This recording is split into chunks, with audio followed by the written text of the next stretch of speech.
kids podcast. You can go slow. A kids podcast about.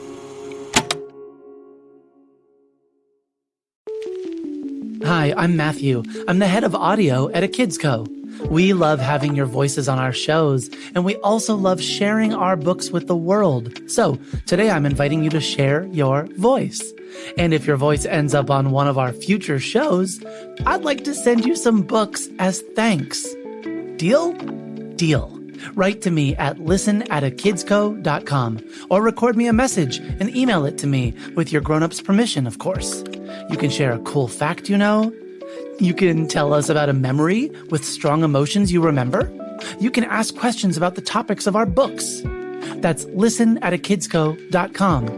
And now, on with the show.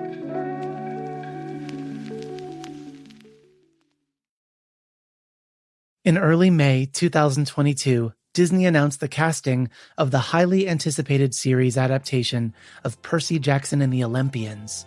The reaction to one particular casting choice, as well as the author's response, are worth noting.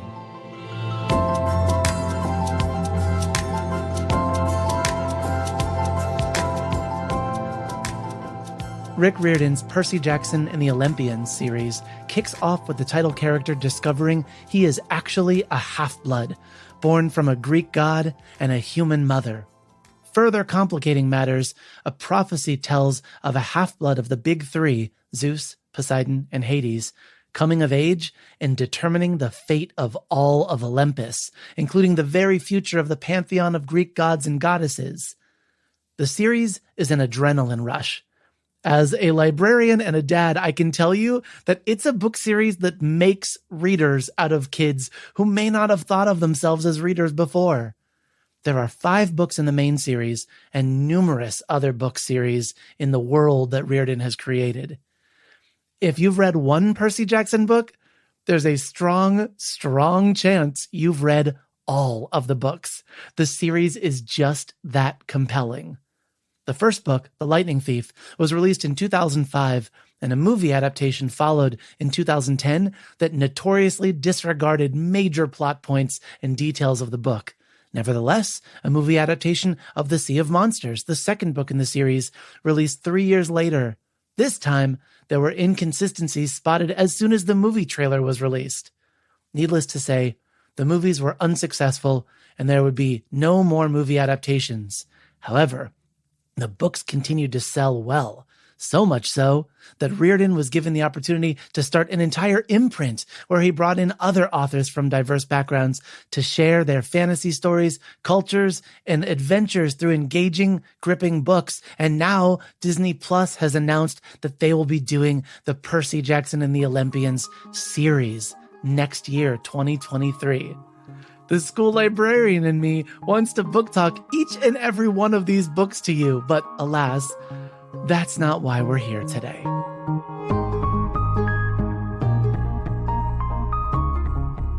The Percy Jackson series centers around 3 main kids. Percy Jackson, our protagonist. The story is told from his perspective and through his voice. Annabeth Chase, a half-blood daughter of Athena and a hero in her own right. And Grover Underwood, the sworn protector of Percy. Grover is a satyr. He's got goat legs and small horns and a wispy beard. Readers of the series have spent a long time and many an adventure with these 3 characters, and in turn have built a mental picture of each character based on both the author's descriptions of these characters, but also artists' depictions in the numerous book covers and character encyclopedias that have been released.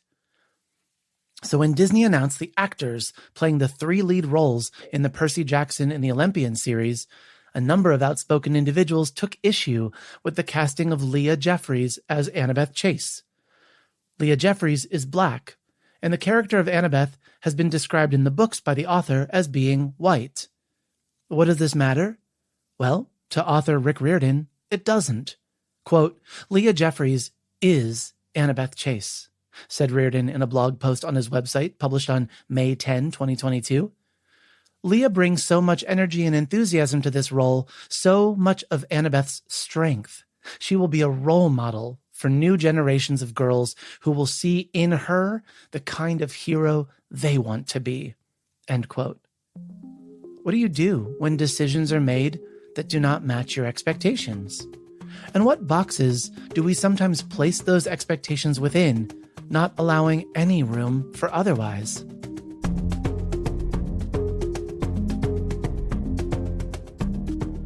I'm going to leave the world of Percy Jackson briefly, because this isn't the first time that casting has had a backlash. That's what they call it, by the way, a backlash, a strong adverse reaction. Sometimes we see backlashes when diversity is being erased, when Asian or Black or Hispanic characters are cast as white, when lighter-skinned actors are cast over darker-skinned actors, when abled actors are hired over disabled actors. We lose something when that happens. We minimize or erase the identity of the character. We lose the lived or shared experience that the actor might bring to the role. I do not claim to know or have experience with casting a film or a television program, but I do know that representation can be a strength-giving, identity-affirming, humanity-acknowledging act. That a Black child looking at a Black actress playing a role might more easily imagine themselves in that role. That a queer child observing how a queer actor carries themselves in interviews and media appearances might more readily understand that there's a space for them in this world just as they are. That a Native child who learns about a Native writer or filmmaker might more assuredly notice that there is space for their voice to tell their stories.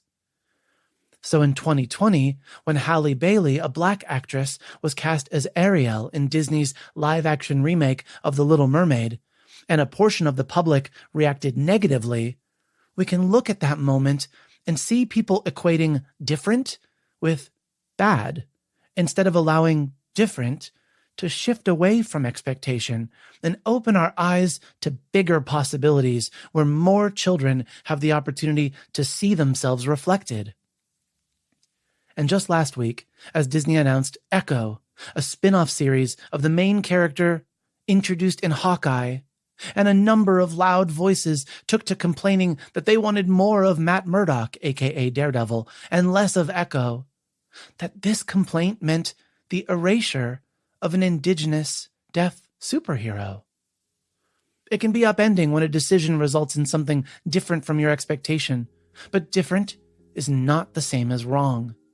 And knowing when a decision is different versus when a decision is wrong is something I have personally been working on all my life, and I'm sure you will too.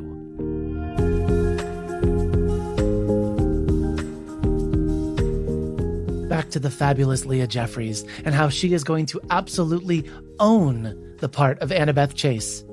I'd like to continue reading from author Rick Riordan's response to the backlash.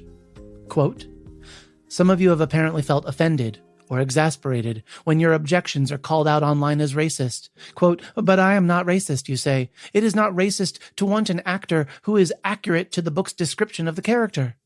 Let's examine that statement. You are upset, disappointed, frustrated, angry because a Black actor has been cast to play a character who was described as white in the books. She doesn't look the way I have always imagined. You are judging her appropriateness for this role solely and exclusively on how she looks.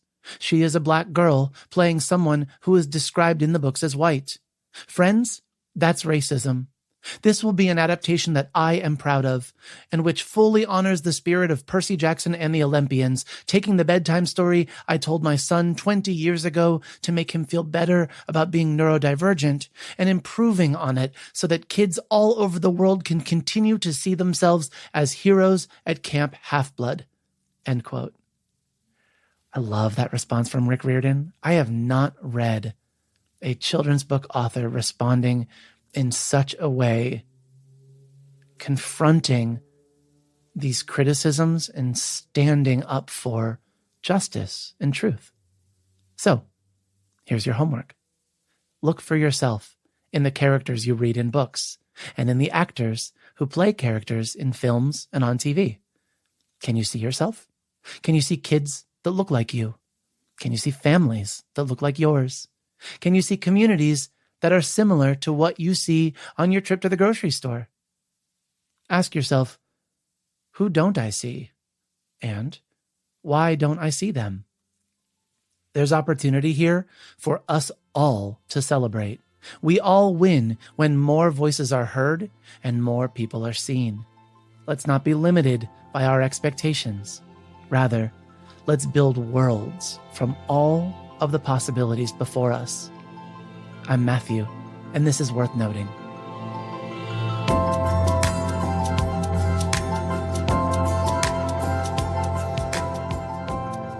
Worth Noting is written and produced by me, Matthew Winner. Audio production is by Chad Michael Snavely and the team at Sound On Studios. Our executive producer is Jelani Memory, and this show was brought to you by a kids podcast about.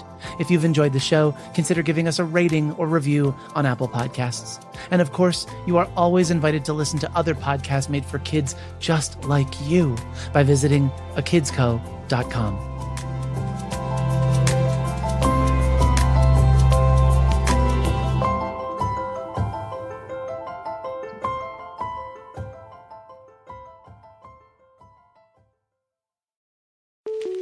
Hi, I'm Matthew. I'm the head of audio at Akidsco, and I also host a kids book about the podcast and Worth Noting. I just wanted to say thanks. Thanks for listening to our shows in your classroom or in your bedroom, over breakfast or over dinner, on your drive or on your downtime. No matter what you do between this listen and the next time you tune in, thanks. You're awesome. And it's because of kids like you that we get to make cool stuff like this. See ya.